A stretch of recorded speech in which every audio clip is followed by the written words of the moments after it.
All right, so we ended up getting our second TCI torque converter in, and just got it out in the garage there. And we're getting ready to open up the package and see what it's all about. So I figured I'd do a quick video with you guys today on getting a checkout. And like I said, if it ain't good, they're both going back, and I'm going to go with Cohen or PTC or Hughes or something. The only reason I really went with the TCI is because I had a TCI in the car, and it worked great. The 8-inch race converter, it's never let me down. And so I went back with TCI, and they also had this one in stock, was the big kicker on why I decided to go with TCI. I don't want to wait to 6-8 weeks.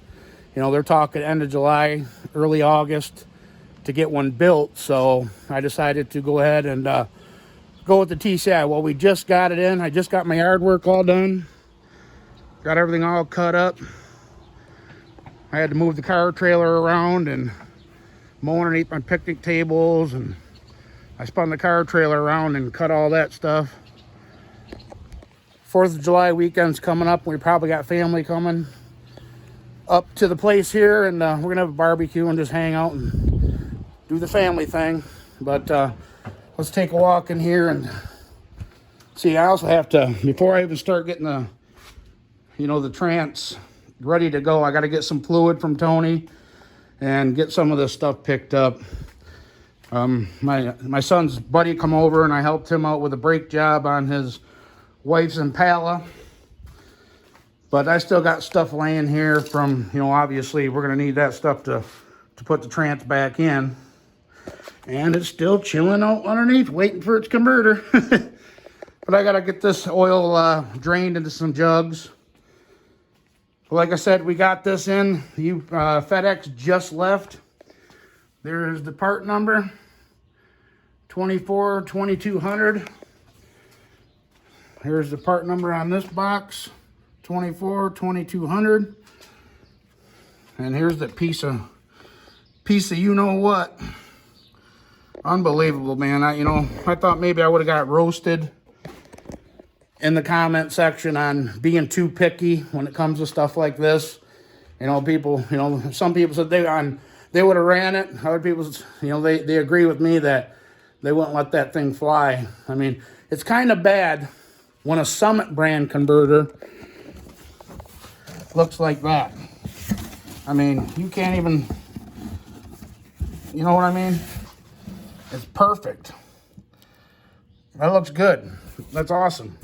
If Summit brand, which I don't knock Summit brand stuff, because Summit brand is, Summit buys like main company, big companies overstock out, and they rebrand it as Summit brand stuff.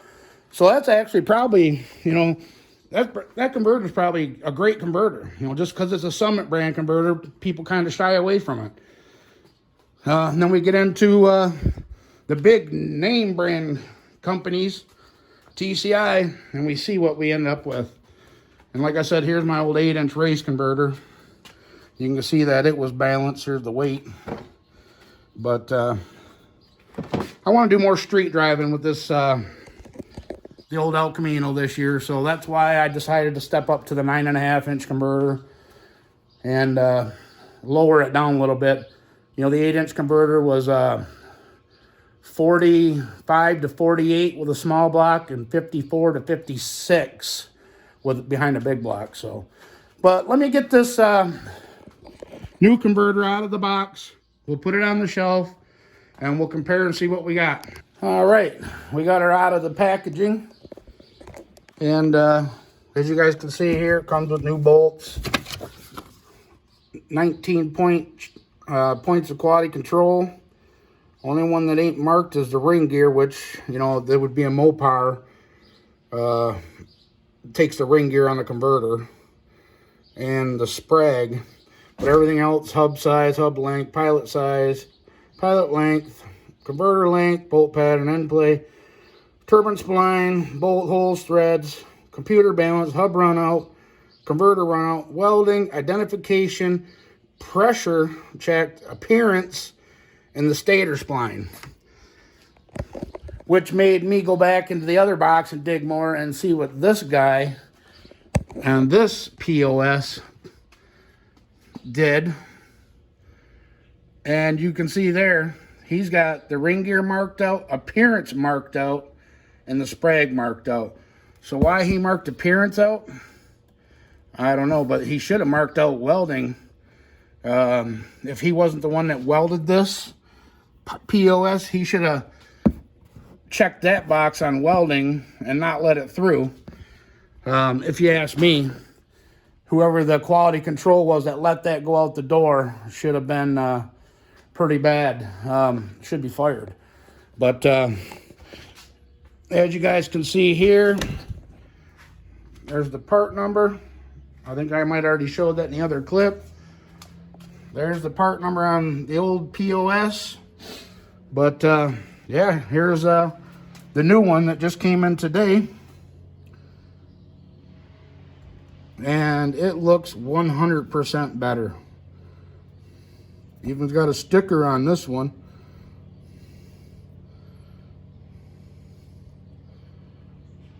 It's got the blue transmission grease on there.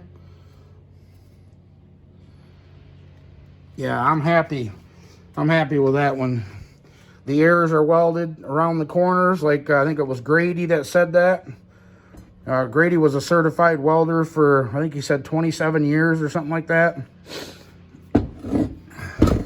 Backside welds on the tabs look beautiful.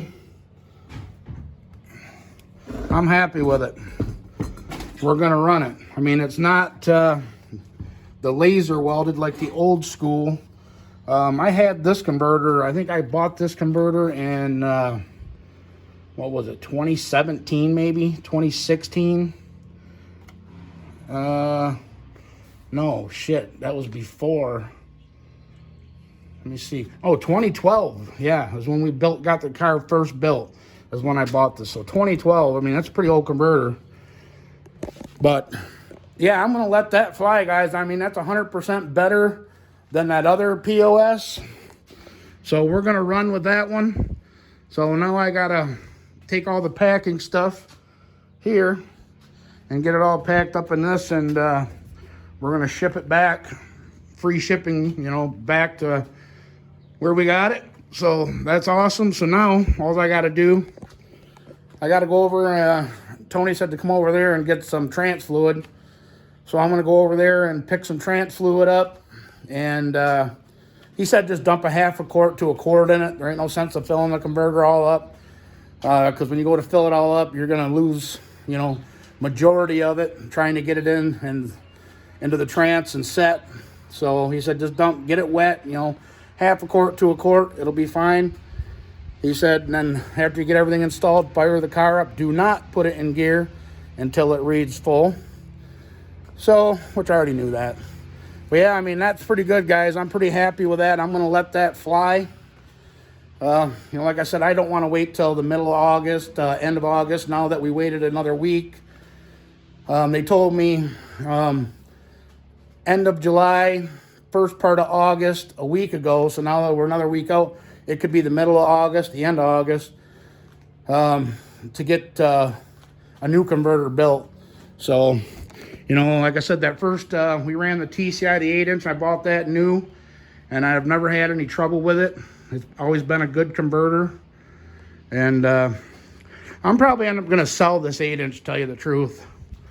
I don't need, you know, when I talk to TCI, the guys at the office, and they spec this converter out, or that part number out for the El Camino for the weight and all that, that's actually a 9.5 inch, 38 to 45, depending on your engine, on the torque and all that, you know, the torque that your engine makes.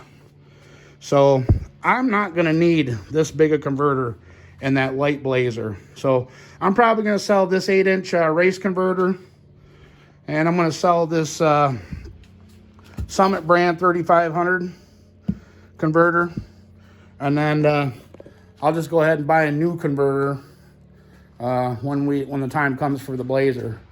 So that's my plan.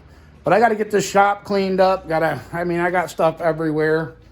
get all my tools organized, make sure all the bolts underneath there are, you know, I account for all the bolts. I don't care who you are. It seems like when you tear something apart, you always got a bolt missing. Or so I'm going to go through, make sure I got all my bolts, run over, get some transmission fluid, dump some in the converter. The wife, she's actually working nights tonight, so I'll probably come out here tonight and start a new video on getting it installed and see how far we get, which it'll probably be installed, and then obviously getting the exhaust put on and get our street tires on, and then we'll go break this new transmission in. Also have to get the distributor put back in. I had to take the distributor out and the valve cover out. Wow, my gasket's hanging outside. I just got the valve cover sitting on there, but I had to take the distributor out, valve cover off to get the two top bell housing bolts. They were super tight and I couldn't get them from below, so we'll have to retime the car. No big deal.